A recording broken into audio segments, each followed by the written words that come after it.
Rumus trigonometri sudut paruh. Yang pertama kita bahas menentukan rumus sinus setengah A. Sinus setengah A ini nanti idenya kita peroleh dari rumus sudut ganda, di mana kosinus 2x itu bisa kita nyatakan 1 kurang cos sin kuadrat x, ya 2 sin kuadrat x. Kita geser ke kiri, 2 sin kuadrat x 1 kurang cos x, atau sin kuadrat x 1 kurang cos 2x bagi 2. Nah, maka sin x dinyatakan plus minus akar 1 kurang cos 2x bagi 2. Nah, selanjutnya kita lihat, misalkan tadi di sini jika 2x kita nyatakan A, berarti x adalah setengah A yang akan kita substitusi ke sini. Ya, 2x-nya nanti kita ganti jadi A dan x-nya tadi kita ganti jadi setengah A. Maka yang kita peroleh rumus sinus setengah A seperti terlihat pada gambar, ya. Sin setengah A yang tadinya kita sebut X yang dimisalkan, dan hanya kita ganti dari 2X. Nah, itulah untuk rumus sin. Lantas kenapa ada plus minus dalam akar? Ini nanti termasuk bisa kita artikan berhubungan atau berkaitan dengan letak atau kuadran benda tadi. Jadi jangan lupa, kuadran ke-1 semuanya positif, kuadran kedua sin, kuadran ketiga tangen, kuadran keempat cos. Kira-kira seperti itu. Nah, coba kita bahas bersama contoh yang pertama, gitu ya. Di sini sinus 22,5 derajat. Nah, oke. Misalkan 22,5 derajat ini, ya, kita misalkan 22,5 derajat adalah setengah dari A, berarti A-nya kita nyatakan sama dengan kali 2, 45 derajat. Berarti tadi yang ditanya sin 22,5 bisa dinyatakan sin setengah A. Nah, gitu. Nah, sementara rumusnya tadi adalah akar 1 kurang kosinus A dibagi 2 sama dengan akar, ya, 1 kurang kosinus 45 derajat bagi 2. Nah, atau bisa juga kita nyatakan, ya, sama dengan akar 1 kurang cos 45 adalah setengah akar 2 dibagi 2. Nah, kita kalikan dengan 2/2 yang di dalam akar. Maka ketika kita kalikan, maka hasilnya bisa kita tuliskan 2 dikurang akar 2 dibagi dengan di bawahnya 4. Nah, untuk ini kita sederhanakan, maka boleh kita tuliskan hasil akhirnya adalah setengah akar 2 kurang akar 2. Maka jawabannya adalah yang di, nah, gitu. Itu untuk contoh soal nomor 1. Kita lanjut untuk soal nomor 2, tapi sebelumnya kita bahas dulu rumus kosinus setengah A. Kosinus setengah A nanti kita dapat dari rumus sudut ganda juga, yaitu kosinus 2x, salah satunya bisa kita nyatakan 2 cos kuadrat x kurang 1, atau 2 cos kuadrat x sama dengan cos 2x tambah 1. Kita geser duanya, ya, jadi cos kuadrat x sama dengan cos 2x tambah 1 bagi 2. Nah, kita akarkan, maka dapat plus minus seperti yang tadi. Dan seperti yang semula 2x-nya kita gantikan A dan x-nya adalah setengah A, kita substitusi ke persamaan kosinus 2x ini, maka nanti yang kita dapatkan seperti bentuk ini ya.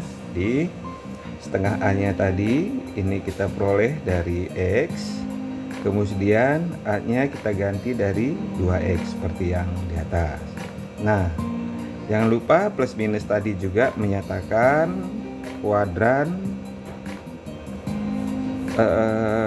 benda, apakah kita gunakan positif negatif ya, tentunya kita ingat nanti ke kuadrannya. Kita lihat contoh 2. Nah, coba perhatikan. Jika sin A adalah min 3/4 dan sudut A berada pada kuadran keempat. Nah, ini yang ditanya kosinus setengah A. Nah, coba kita gambarkan dulu untuk kuadran keempat ini ya.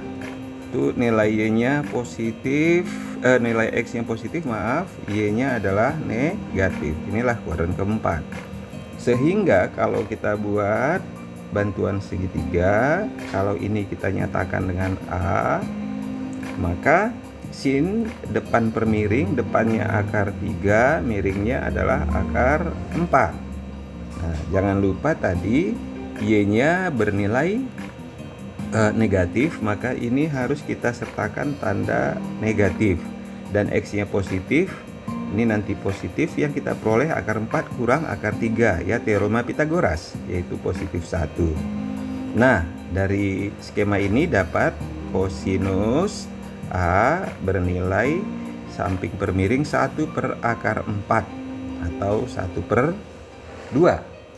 Nah, sementara tadi kosinus setengah A itu dirumuskan akar dari 1 tambah kosinus A dibagi dengan 2 sama dengan akar 1 tambah cos A-nya diganti dengan setengah, kemudian dibagi 2. Nah, kita tuliskan kembali di bawahnya, itu sama dengan akar dari 3/2 bagi 2 berarti akar dari 3/4. Tapi sebelumnya tadi ada terlewat ya, harus ada plus minus itu ya. Kita ambil plus atau minus karena tadi berada di kuadran keempat ya. Di kuadran keempat kita nyatakan ya, kuadran keempat itu berada dari 270 derajat hingga 360 derajat. Kalau kita nyatakan setengahnya ya, atau dikali dengan setengah, maka itu sama dengan 135 derajat sampai 180 derajat. Dengan kata lain, ini nanti sudutnya menghasilkan berada di kuadran kedua gitu. Karena dia di kuadran kedua, jangan lupa nilai kosinus itu adalah negatif, maka kita pakai yang negatif ya. Sekali lagi, kenapa? Karena hasilnya adalah berada di kuadran kedua. Sehingga dengan demikian hasil akhirnya adalah sama dengan min setengah akar 3 ya, min setengah akar 3. Jawabannya adalah yang C gitu. Nah, atau bisa juga cara lain, misalnya ya, kalau kita tadi lihat ke soal, sin A-nya kan 3/4 ya, 3/4 ini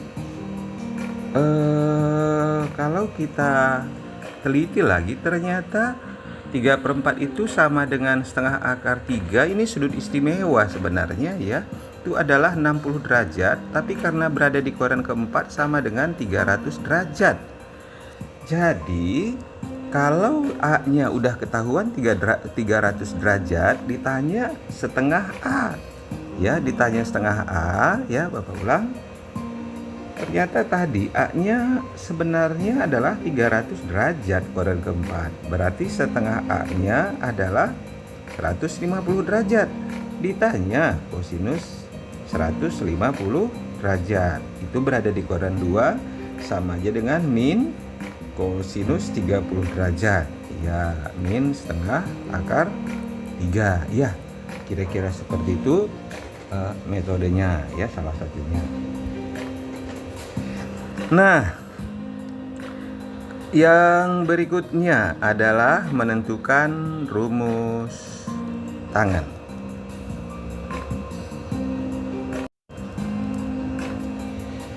Untuk rumus tangen ya, tangen setengah A diperoleh ya, tangen setengah A sin setengah A per cos setengah A.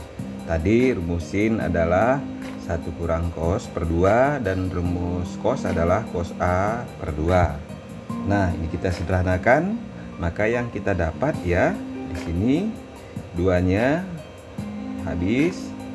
Oke, di atas tinggal 1 kurang cos A di bawah 1 tambah cos A gitu. Inilah rumus tangen setengah A.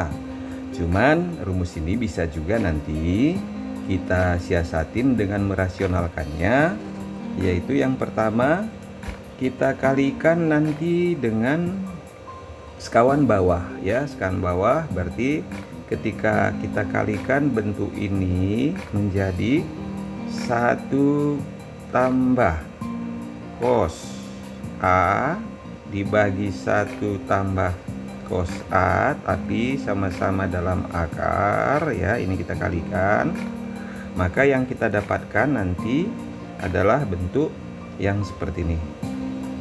Nah, gitu.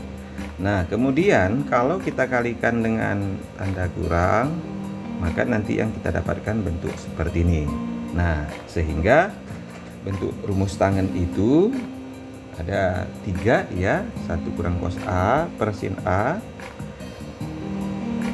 kemudian sin A per cos A. Nah, Bapak sarankan sebaiknya yang paling penting diingat yang ini, karena pembaginya cuma sin A, lebih mudah dioperasionalkan. Bukan berarti yang lain salah, sama aja, cuma perhitungan lebih mudah kita pakai yang bawah gitu. Nah, coba kita lihat contoh yang ketiga. Jika tangen A adalah 4/3 ya, tangen A 4/3 berada pada kuadran ketiga, maka nilai tangen setengah A gitu.